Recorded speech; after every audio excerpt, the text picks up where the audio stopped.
The sun had not yet broken over the horizon when Thomas Garrett woke beneath the cottonwood tree, his body stiff from another night on hard ground.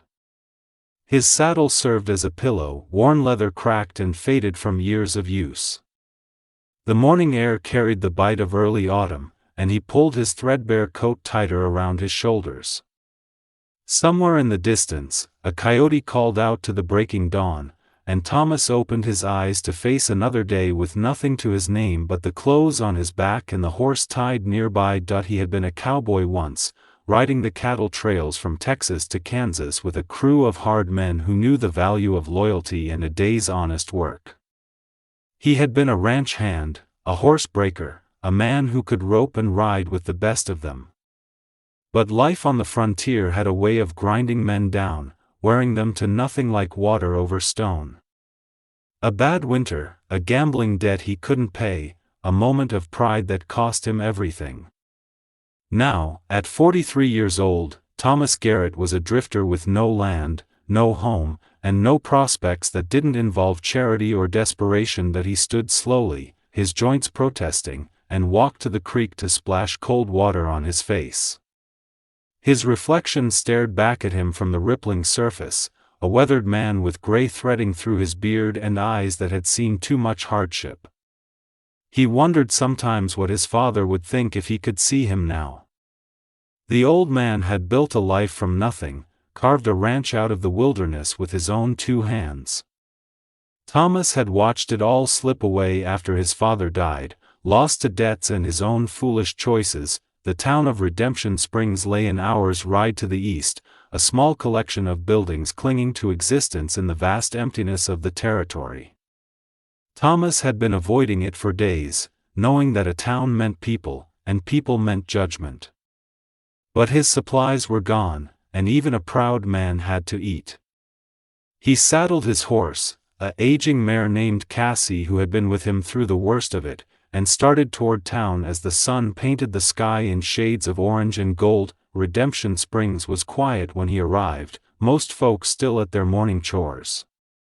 The main street was little more than packed dirt, flanked by a general store, a saloon, a church with a crooked steeple, and a handful of other buildings that served the scattered ranches and homesteads in the area. Thomas tied Cassie to a hitching post and stood for a moment, gathering his courage. He had $2 to his name, enough for a meal and little else. The general store smelled of coffee and dried goods, flour dust hanging in the shafts of sunlight that came through the windows. An older woman stood behind the counter, her gray hair pulled back in a severe bun, spectacles perched on her nose. She looked up as Thomas entered, and he saw the familiar assessment in her eyes, the way people looked at drifters and wondered if they were dangerous or just pathetic. He bought hardtack and jerky, spending carefully, and was turning to leave when he heard raised voices from the back of the store. A young woman emerged, maybe 25, with auburn hair escaping from beneath her bonnet and fire in her green eyes. She was arguing with a man in a suit, someone Thomas pegged as a banker or a lawyer by the way he carried himself. The banker's voice was cold and final. "I'm sorry, Mrs. Brennan, but the terms are clear. You have until the end of the month to settle the debt, or the property will be foreclosed. Your husband knew the risks when he borrowed against the land." The young woman's face was pale but determined. "My husband is dead, Mr. Fairchild. He died trying to work that land, trying to make something of it. I have 3 children who need a home. Surely there must be some way to extend the deadline." Mr. Fairchild shook his head, unmoved. "Business is business, Mrs. Brennan. I have investors to answer to. Unless you can produce $400 by month's end, I'm afraid there's nothing more to discuss." Thomas watched the woman's shoulders sag, saw the way she struggled to maintain her composure. She was a widow with children, facing the loss of everything. He knew that weight, that desperate feeling of the ground crumbling beneath your feet. The banker brushed past him on his way out, and the young woman stood frozen for a moment before gathering herself and walking toward the door. Something in Thomas stirred, something he thought had died long ago. He followed her outside, catching up to her on the wooden sidewalk. "Ma'am," he called out, his voice rough from disuse. "Pardon me, but I couldn't help overhearing." She turned to face him, and up close he could see the exhaustion in her eyes, the weight of worry that aged her beyond her years. "I don't need pity, mister. I'll figure something out." Thomas nodded slowly. "Wasn't offering pity. Just thought maybe you could use a hand. I'm a good worker, no cattle and horses, can fix most anything that breaks. If you've got work, I'd be willing to help out for room and board." She studied him with a directness that made him uncomfortable, taking in his worn clothes and weathered face. "What's your name?" "Thomas Garrett, ma'am." "I'm Sarah Brennan." She paused, and he could see her weighing her options, calculating what little she had left to lose. "I can't pay you money. I don't have any. But if you're willing to work for meals and a place in the barn, I won't turn you away. There's more work here than I can handle on my own." He extended his hand, and she shook it firmly. "That's all I need, ma'am. Just a chance to be useful." The Brennan homestead was a modest place, a small house with weathered siding, a barn that had seen better days, and fields that showed signs of neglect. 3 children appeared as they approached, 2 boys and a girl, ranging in age from maybe 5 to 10. They watched Thomas with wide, cautious eyes as their mother introduced him as someone who would be helping with the ranch work. The older boy, Samuel, had his father's serious expression. "We don't need help. I can take care of things." Sarah placed a gentle hand on her son's shoulder. "I know you're strong, Sam. But there's nothing wrong with accepting help when it's offered. Your father would have wanted us to be smart about this." Thomas spent the first day assessing what needed to be done, and the list was long. Fences needed mending, the barn roof leaked, the cattle were scattered across the range without proper oversight, and the well pump was on its last legs.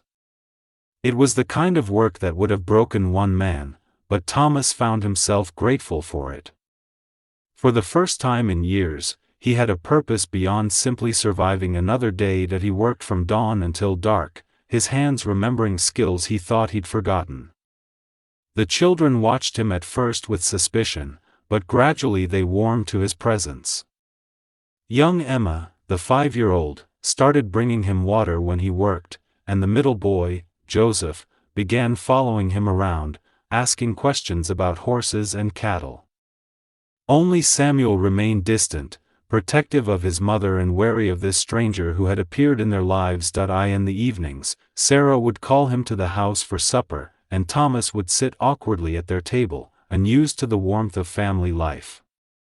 The house was small and simple, but Sarah had made it a home. Wildflowers sat in a jar on the windowsill, filling the room with fragrance. The walls held drawings the children had made, and a quilt sewn by Sarah's mother covered the back of the old rocking chair. The smells of cooking, the sound of children's laughter, the gentle light of oil lamps, it all created something Thomas had not experienced in so long he'd almost forgotten what it felt like.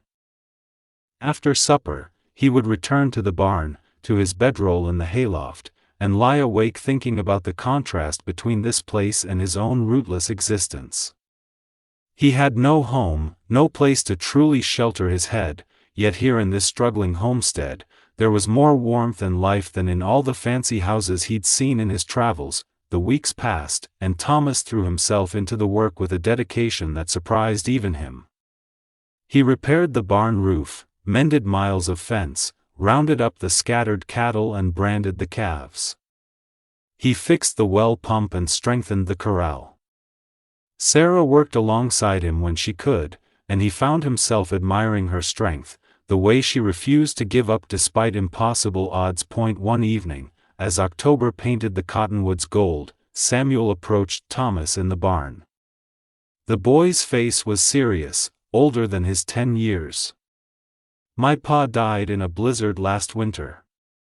He went out to check on the cattle and didn't come back. We found him 3 days later." Thomas stopped brushing Cassie and gave the boy his full attention. "I'm sorry for your loss, son. Losing a father is a hard thing." Samuel nodded, his jaw tight. "Ma tries to pretend everything's going to be okay, but I know we're going to lose the ranch. Even with all your work, we can't raise $400 in time. And when that happens, we'll have nothing. Nowhere to go." The boy's words hit Thomas hard because they were true. He'd been so focused on the work, on making himself useful, that he'd pushed aside the reality of their situation. The deadline was approaching, and unless a miracle happened, all this effort would be for nothing. That night, Thomas lay in the hayloft and thought about his own father, about the ranch that should have been his inheritance. He thought about the choices he'd made, the pride that had cost him everything. And he thought about the $2 in his pocket, all that remained of his earthly possessions, and how utterly insufficient it was to save this family. In the morning, he rode into town with a plan forming in his mind. It was a desperate plan, maybe even a foolish one, but it was all he had. He spent the day going from ranch to ranch, talking to the men he'd worked with over the years, calling in favors and appealing to whatever decency existed in the hard hearts of frontier cattlemen. Some turned him away. Others listened but shook their heads, their own finances too tight to help. But a few, a precious few, remembered Thomas Garrett when he'd been someone worth knowing. They remembered the time he'd saved a man from a stampede, or helped someone through a hard winter, or covered a debt when no one else would. They reached into their pockets and gave what they could spare. By the time the sun was setting, Thomas had collected $97, a small fortune gathered from the goodwill of hardened men who still believed in helping their own. It wasn't enough, not even close, but it was something that he returned to the homestead as darkness fell, his heart heavy with the knowledge that his efforts had fallen short. Sarah was on the porch, and she stood as he dismounted. He handed her the money, explaining what he'd done, and watched as tears filled her eyes. "Thomas, I don't know what to say. This is more than I could have hoped for, but it's still not enough." Her voice broke, and she looked away toward the fields her husband had died trying to work. "We have 5 days left." That night, Thomas made a decision that would change everything. He had one thing of value left, something he'd been holding onto out of pure stubbornness. Cassie, his mare, was old but well-trained, the kind of horse a rancher would pay good money for. She was the last connection to his old life, the one companion who had stayed with him through everything. In the morning, he rode Cassie into town and found a buyer, a rancher who recognized quality when he saw it. The negotiation was brief, and Thomas walked away with $320 in his pocket and an emptiness in his chest that felt like grief. He walked back to the Brennan homestead on foot, the money secured in his coat, arriving just as Sarah was bringing in laundry from the line. When he handed her the additional money, along with what he'd collected before, her eyes widened in shock. "Thomas, where did you get this?" "Sold my horse." His voice was rough, and he couldn't quite meet her eyes. "That gives you just over $400. Enough to pay off the debt with a few dollars to spare." Sarah stared at him, her face a mixture of gratitude and anguish. "You sold Cassie? Thomas, that horse was all you had. How will you work? How will you travel?" He shrugged, trying to make light of something that felt like cutting off a piece of his soul. "A man can walk. And there's plenty of work for someone on foot if they're willing to do it. What matters is you and the children get to keep your home." Sarah stepped forward and embraced him, her tears soaking into his worn shirt. The children came running, sensing something important had happened, and soon Thomas found himself surrounded by this family that had somehow become precious to him in just a few short weeks. The next day, Sarah went to town and paid off the debt in full. Mr. Fairchild's surprise was evident, but the transaction was completed, and the Brennan homestead was saved.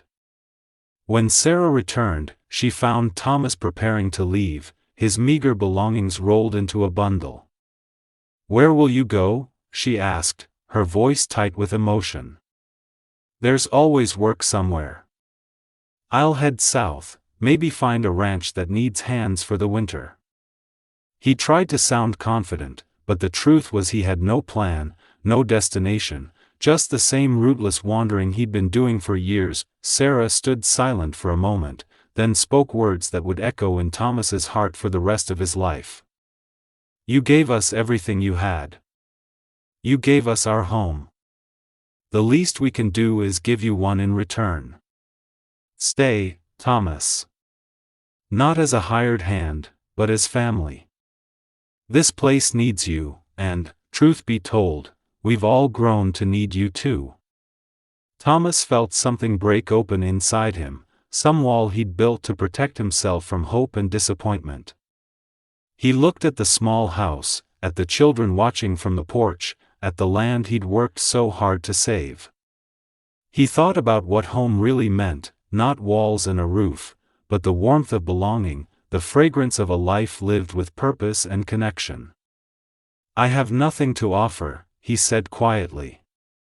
"I'm just a broke cowboy with no prospects." Sarah smiled through her tears. "You have yourself, Thomas Garrett. And that's been more than enough. You taught me something these past weeks. You may have had no place to shelter your head, but you filled this home with more warmth and life than it's had since my husband died. That's worth more than all the money in the world." Samuel stepped forward then, the boy's face solemn but open. "Stay, Mr. Garrett.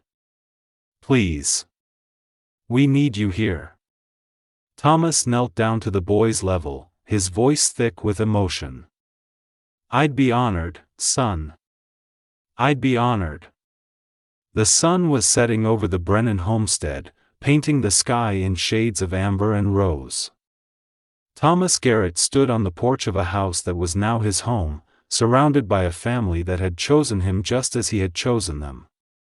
He had started with nothing, a drifter with no place to call his own, and through sacrifice and grace, he had found something more valuable than all the ranches and cattle in the territory. In the kitchen, Sarah was preparing supper, and the smell of fresh bread drifted through the open door.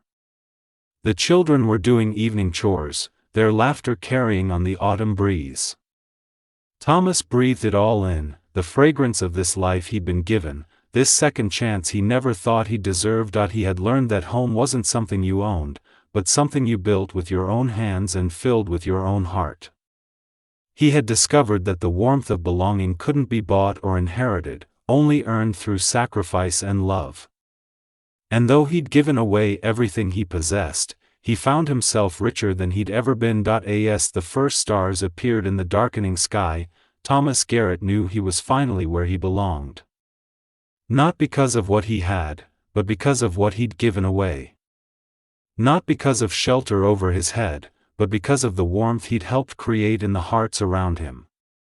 He was home at last, and that was worth everything.